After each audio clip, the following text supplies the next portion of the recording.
RLP supremo Hanuman Beniwal ने सांडवा में आज यहाँ पर किसान आक्रोश रैली को संबोधित किया। बहुत बड़ी संख्या में, खासतौर से इस रैली की विशेषता थी युवा बहुत बड़ी संख्या में उपस्थित थे और लगातार हनुमान बेनीवाल ने भी युवाओं को संबोधित किया और प्रत्येक पार्टी पर उन्होंने हमले किए।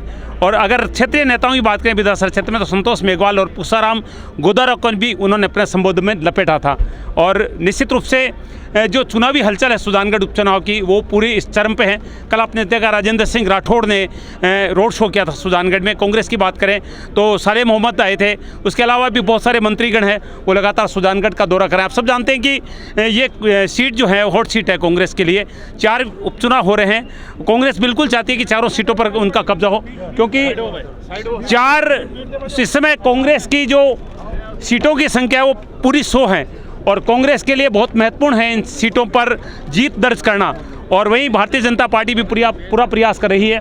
एक और कांग्रेस की बात करें तो कांग्रेस चाहती है कि मास्टर भंवरलाल मेघवाल की जो सहानुभूति है मृत्यु की, वो मनोज मेघवाल को मिले। कांग्रेस ने अपना जो उम्मीदवार हैं वो घोषित कर दिया है मुख्यमंत्री की उपस्थिति में।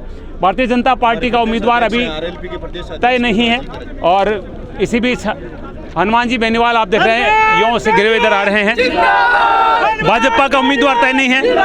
हनुमान बेनीवाल ने कहा है कि आरएलपी का उम्मीदवार अभी तय किया जाएगा, यानी आरएलपी का भी उम्मीदवार अभी तय नहीं है। लेकिन एक मिनट हम हनुमान जी से बातचीत कर लें। काफ़ी भीड़ में है, काफ़ी मुश्किल कार्य है उनको रोकना यहाँ पर। एक मिनट पर युवाओं को बहुत बेहतर ढंग से यहाँ पर संबोधित किया।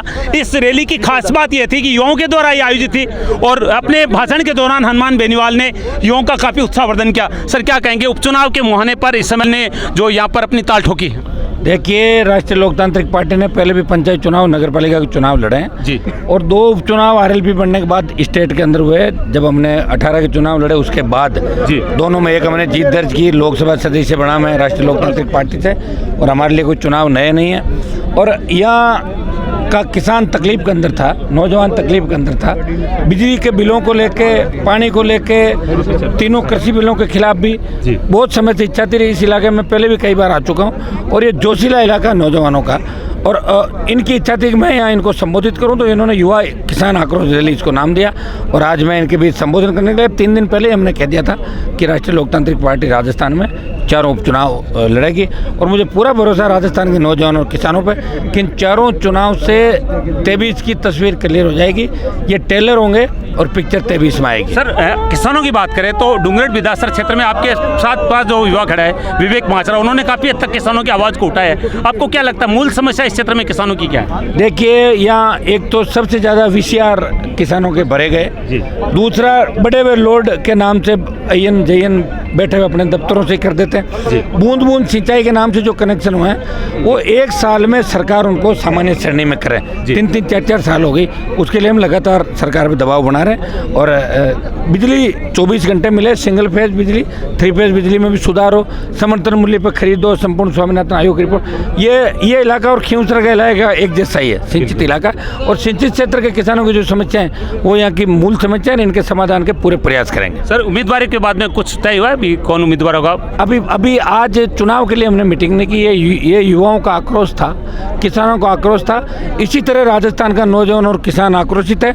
और शाहजहाँपुर बॉर्डर को जब जाम किया था तो 1 लाख लोगों ने मेरे साथ चल के बॉर्डर को जाम करके देश में संदेश दिया कि राजस्थान का किसान भी तीनों कृषि बिलों के खिलाफ है। लेकिन कांग्रेस इससे राहत महसूस नहीं करे, क्योंकि राहुल गांधी ने संपूर्ण कर्ज माफी, मुफ्त बिजली और दूसरी जो घोषणाएं की थी वो भी कांग्रेस ने पूरी नहीं करी। जो कांग्रेस से भी नौजवान और किसान उतना ही नाराज है जितना भारतीय जनता पार्टी से। दोनों एक सांपनाथ है, दूसरा नागनाथ है।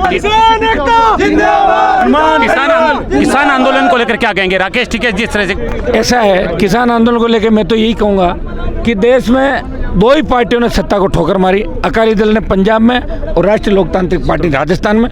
पड़ोसी थाली को ठोकर मार के किसानों के साथ सड़क पर हम लोग बैठे हैं। और राजस्थान के अंदर आंदोलन की शुरुआत है वो आरएलपी पार्टी ने करी।